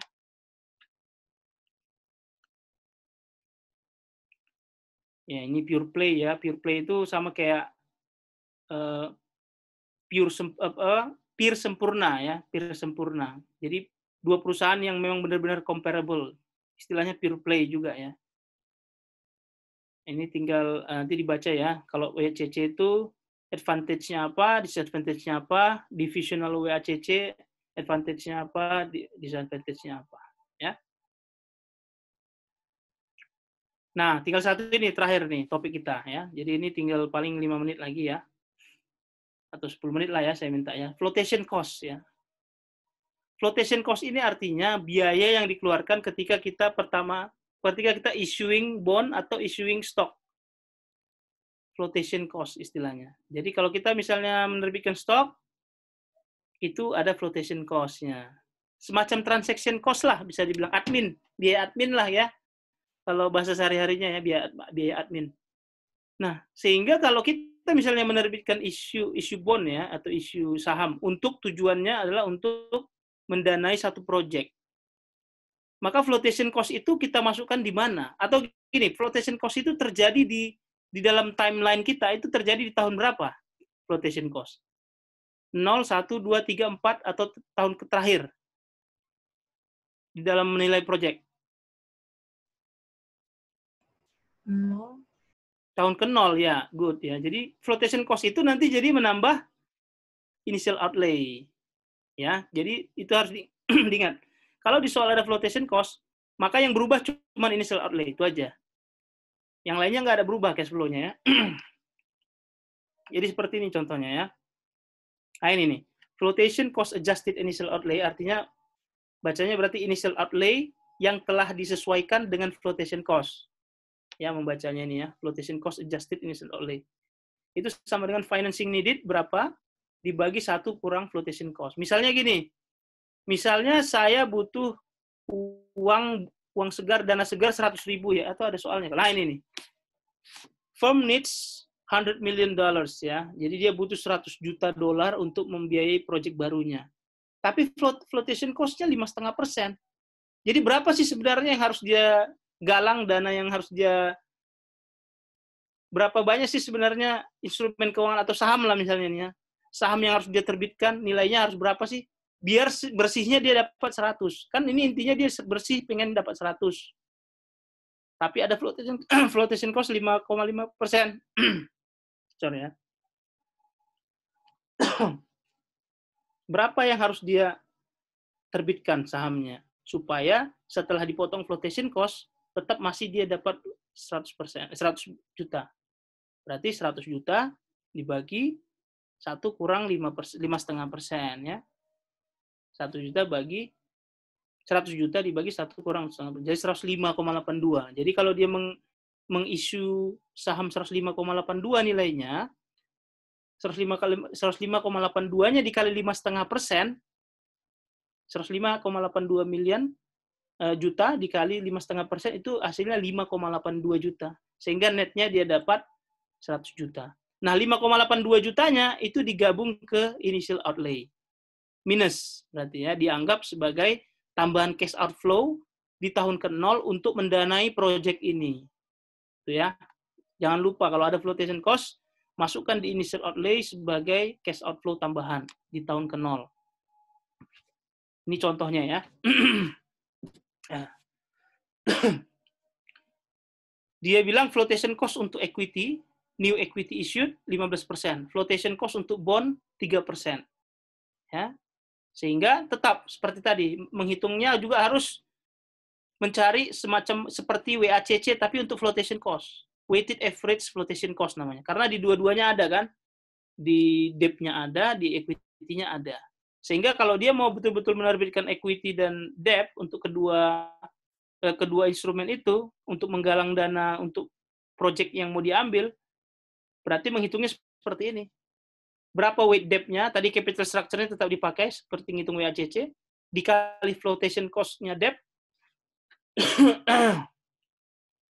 cuman dia nggak pakai 1 kurang T ya, karena ini biaya admin ya, ini bukan cost of capital, dia bukan interest ini ya, ini biaya admin ketika pertama terjadi ya, ditambah weight-nya common stock dikali flotation cost common stock ya. Nanti hasilnya, hasil weighted average-nya itu dimasukkan ke ini, 1 kurang ini, ke flotation cost-nya sini ya. Contohnya ini ya. Jadi capital structure-nya 40% debt, 60% equity. Di contoh ini ya. Sementara flotation cost-nya tadi di depan 3% untuk debt, 15% untuk equity. Sehingga tinggal dikalikan aja weighted average-nya. Artinya total flotation cost-nya, total tambahan biayanya di tahun ke-0 itu 10,2% dari initial outlay. Bukan dari initial outlay, sorry. Dari total dana yang di-issued. Ya. Jadi dari 111,36. 10,2% dari 111,36 itu dapatnya nanti 10,2 ya. 10,2 harusnya. Secara million. Tapi ini kita nggak ngitung nominalnya ya. Jadi yang penting kita hitung langsung adalah ininya, flotation cost adjusted initial outlay namanya. Jadi initial outlay yang di-adjust dengan flotation cost. Jadi 100 million initial outlay yang awal dibagi 1 kurang flotation cost dalam persen. Flotation cost-nya tadi pakai yang weighted average ya. Hasil hitungan 10,2%. Sehingga 111,36 ini dalam tanda negatif menjadi cash outflow di tahun ke-0. Jangan lupa ya. Nah, ini NPV-nya menjadi 115 dikurang, ini contohnya, ini dia kayaknya ini lanjutan dari, nanti lihat ya, checkpoint ini, 14.4. Nanti lihat di buku ya. Jadi di checkpoint 14.4 itu dia sudah menghitung NPV-nya. Sorry, bukan NPV. PV dari cash flow-nya. PV dari cash flow sudah dihitungnya 115. Tinggal initial outlay-nya. Kalau awalnya initial outlay-nya cuma 100, setelah ada flotation cost, ada tambahan 11,36. Jadi 111,36. Jadi menurunkan NPV ya. Intinya flotation cost itu menambah IO, menambah initial outlay, sehingga menurunkan NPV. Ya. Oke. Itu aja berarti hari ini. Saya recap sekali lagi ya. 1 menit saya recap. Pertama kita nyari capital structure. Waktu kita ngitung capital structure yang perlu diperhatikan. Untuk debt hanya interest bearing debt. Untuk equity dipisahkan antara common dan preferred. Kalau tidak disebutkan di soal berarti kita anggap semuanya equity saja. Cost of equity aja jemputnya. Kita nggak misahin common stock atau preferred stock. Tapi kalau kita bilang cost of equity berarti kita harus anggap itu semuanya common. Karena nggak mungkin semuanya preferred. Nggak mungkin semua equity di perusahaan itu preferred. Jadi lebih mungkin semuanya common. Jadi kalau nggak dipisah, misalnya di soal common equity atau preferred, itu berarti anggap semuanya common equity, common stock semua. Sehingga cara menghitung cost of debt-nya hanya ada 2 tadi kan, yang udah kita pelajari ya. Dividend growth model atau CAPM. Ya. Kemudian, cost of debt-nya menggunakan YTM, YTM dari bonds. Kemudian, kalau untuk preferred stock, kalau misalnya ada preferred stock, menggunakan dividen bagi price langsung.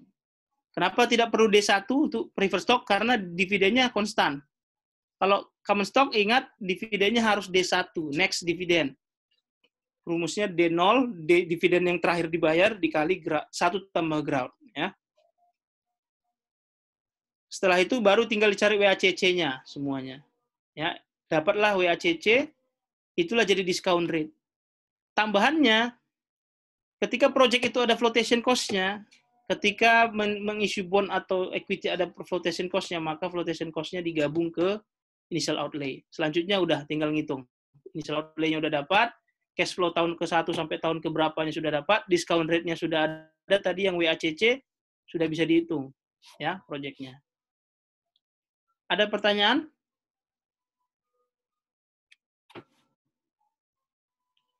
Kita ada 3 menit lagi. Silakan. Tadi ngitung WACC divisionalnya gimana, Pak? Kalau itu nggak usah ya, kita nggak usah ngitung WACC divisional ya. Jadi itu pasti nanti dikasih tahu kalau memang dipakai. Karena itu lebih ribet lagi ya, menyesuaikan kapan ditambah 1%, nggak sampai ke situ. Jadi di PPT itu, di PowerPoint itu hanya mau menyampaikan message ya, bahwa sebenarnya nggak bisa sebenarnya menggunakan satu WACC untuk semua project. Jadi kalau nanti masuk ujian itu harusnya seperti soal yang saya di individual assignment ya, diberitahu adjustment-nya berapa. Misalnya untuk project A adjustment-nya WACC tambah 1%, project B WACC tambah 0,5%, dikasih tahu. Cuman yang ingin saya tekankan bahwa sebenarnya secara teori nggak bisa seperti itu. Bisa pakai satu WACC ya. Oke, makasih. Atau kita run through sebentar ya, 2 menit tentang tugas ya. Boleh, sebentar, Pak. Ya. Ya, oke ya. Tugas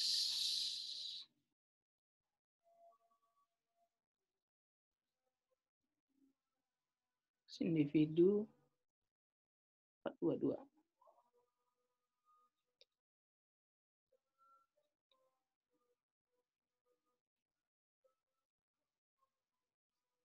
Mana ya?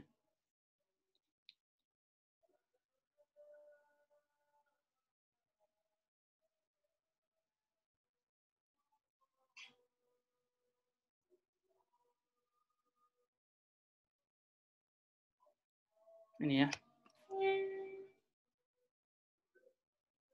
Ya, ini jadi Anda adalah CFO pada PT Luther Abdullah. Ini Luther ini nama anak saya ya, Luther nama anak saya, Abdullah itu nama teman baik saya ya. Jadi saya gabungin aja nih. Luther Abdullah Coffee Roaster ya. IDX-nya, IDX code-nya LACR. Mereka punya 40 cabang coffee shop ya di Jawa, Kalimantan, Sumatera. Hari ini Anda diminta untuk menilai 4 proyek baru ya. Proyek A-nya ada di Medan ya, bisa dilihat di situ lokasinya berbeda-beda. Lokasi ini nanti menentukan apa? WACC-nya ya. Jadi WACC adjustment-nya nanti WACC-nya berdasarkan wilayah. Divisi Sumatera, kalau dia lokasinya di Sumatera, maka dia WACC plus 2% adjustment-nya. Ya, Kalimantan plus 4 gitu ya. Tapi tetap berarti harus ngitung WACC dulu di awalnya. Kemudian initial cost-nya ada coffee machine, ada working capital, ini semua udah biasa ya, kemarin udah kita bahas. Nah, yang berbeda adalah ada tanah dan bangunan kafe. Ya, hanya untuk yang project A di Medan. Jadi yang project di Medan, dia nggak nyewa, dia beli. Dia beli bangunan kafenya. Kalau project B, C, D, mereka nyewa. Makanya nanti di bawahnya ada biaya sewa di nomor 6. Yang di Medan tidak ada biaya sewa karena dia beli di sana. Sehingga nanti aset yang Medan ini juga bisa jadi cash inflow di akhir di termination period ya, di tahun terakhir ya. Seluruh aset tetap depresiasi dengan ada yang kurang ini ya, nanti tolong ditambahin masing-masing ya. Dari tanah dan bangunan yang 500 juta ini ya, pokoknya komposisi tanah dan bangunan itu 50-50. Ya, 50% tanah, 50% bangunan, itu yang kurang saya tambahin di sini ya. Untuk yang 2C. 50% bangunan, 50% tanah. Bagi yang akuntansinya kuat pasti ngerti ya kenapa saya bagi pisah. Kenapa? Ada yang tahu nggak kenapa saya harus sebutkan 50% tanah, 50% bangunan? Depresiasi. Depresiasi. Karena tanah nggak didepresiasi, ya kan? Bangunan yang didepresiasi. Sehingga nanti depreciation expense-nya hanya untuk yang bangunan ya. Jadi tolong tambahin ya 50% tanah, 50% bangunan ini komposisinya.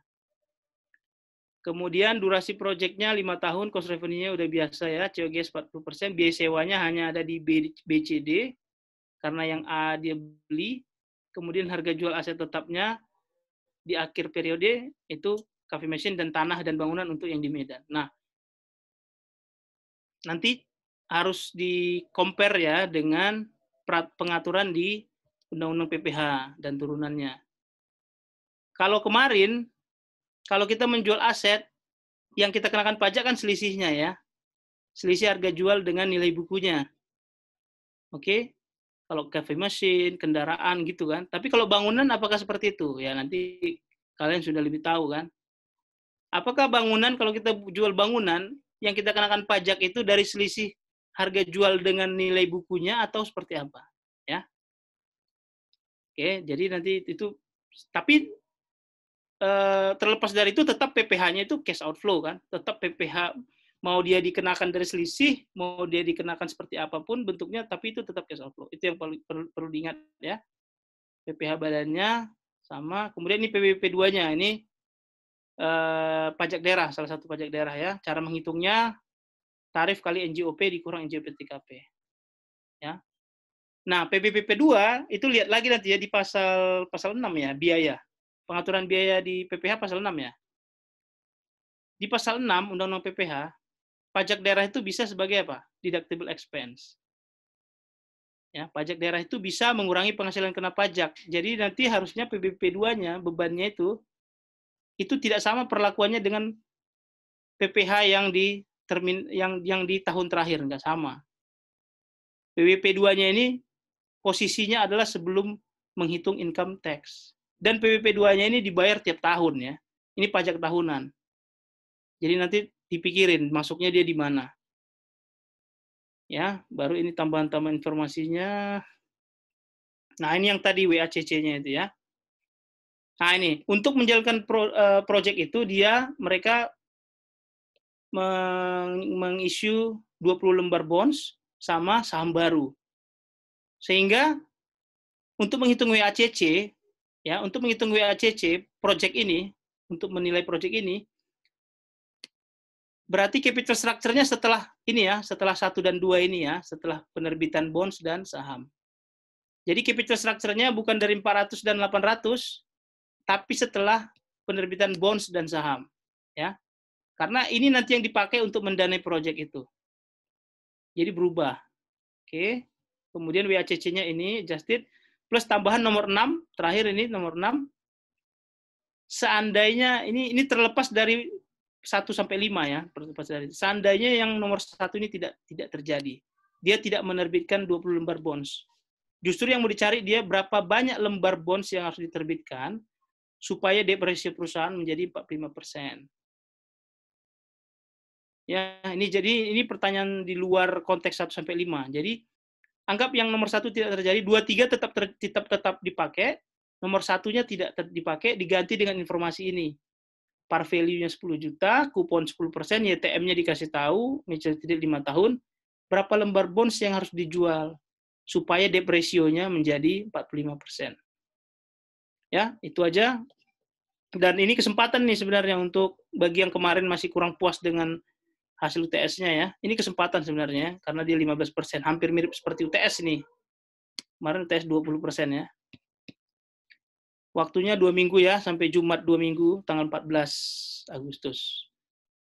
Oke? Ada pertanyaan? 1 menit? Sambil... Diva minta ACC, Pak. Oh ya, oke. Siapa? Oh, Diva. Oh, tahu aja dia mau foto kita ya? Oke ya, dihidupin videonya ya, kita foto ya, untuk bukti kuliah. Oke.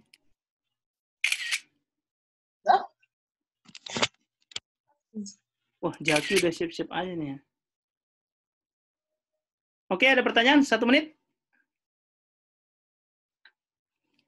Kalau nggak ada, selamat menyambut Idul Adha ya. Selamat liburan bagi yang tidak merayakan. Selamat menunggu pintunya diketuk. Siapa tahu ada tetangga yang bagiin sapi atau apa ya.